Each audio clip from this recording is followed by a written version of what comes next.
dirais qu'un entrepreneur, c'est une personne qui n'a pas peur d'oser, qui n'a pas peur de l'échec. Au tout début, quand on l'entend et qu'on ne le connaît pas à 100%, on pense beaucoup à réussite, création d'entreprise, tout ce qui est levée de fonds, ainsi de suite. Quand on s'y intéresse un minimum et qu'on a un intérêt pour ça, on voit qu'en fait c'est bien plus que ça. Pour terminer, une personne qui a une imagination sans fin.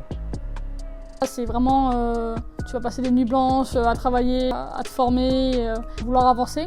Et du coup, la différence en fait à être, si on devait comparer l'entrepreneur et le salarié, c'est qu'en fait, en entrepreneur, tu travailles vraiment pour toi.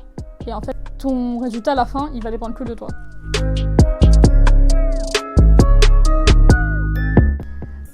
Ça, c'est genre la question. Je pense qu'il n'y en a aucune. Pour moi, il y a totalement une différence. Pour moi, freelance, c'est en fait vendre ses services auprès de clients. Et pour moi, c'est pas 100% de l'entrepreneuriat, c'est juste, t'es dans un mode,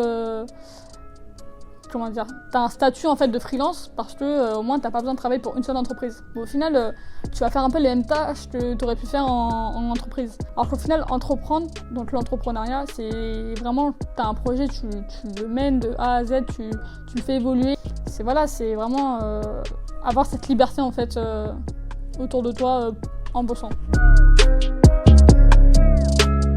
Je dirais non. Non.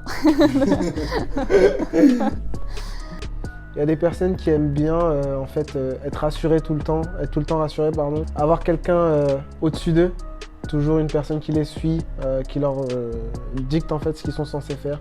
Et il y a des personnes qui n'aiment pas ce genre de vie. Du coup, ça dépend en fait de la personne tout simplement. Pas forcément aussi pour les gens qui cherchent une stabilité, parce que du coup c'est pas du tout le cas. Il y aura toujours des rebondissements. Déjà, faut pas avoir peur de l'avenir. Parce que malheureusement, l'entrepreneuriat, tu peux échouer énormément de fois, mais au bout d'un moment, tu vas réussir. Donc, il faut vraiment avoir en fait cette prise de conscience et de pas avoir peur en fait d'échouer.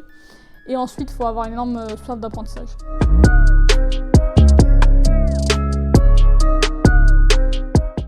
Alors, le conseil premier que je pourrais donner, c'est de ne pas penser à l'argent, mais de penser en fait à la valeur ajoutée que tu veux t'apporter en étant entrepreneur.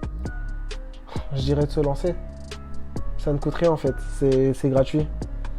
Parce qu'à vouloir penser à l'argent, en fait, au final, tu vas rien apprendre. Et tu vas pas penser en fait à ton évolution, mais juste à remplir ton compte en banque. Tenter des choses, toujours tenter et regarder ce qui fonctionne. Si ça fonctionne pas, on essaye autre chose. C'est pas grave, tenter. Et ensuite, en fait, à pas avoir peur en fait et à toujours essayer de progresser parce qu'en fait, le monde il évolue tellement que il y a toujours besoin de se former en fait chaque jour.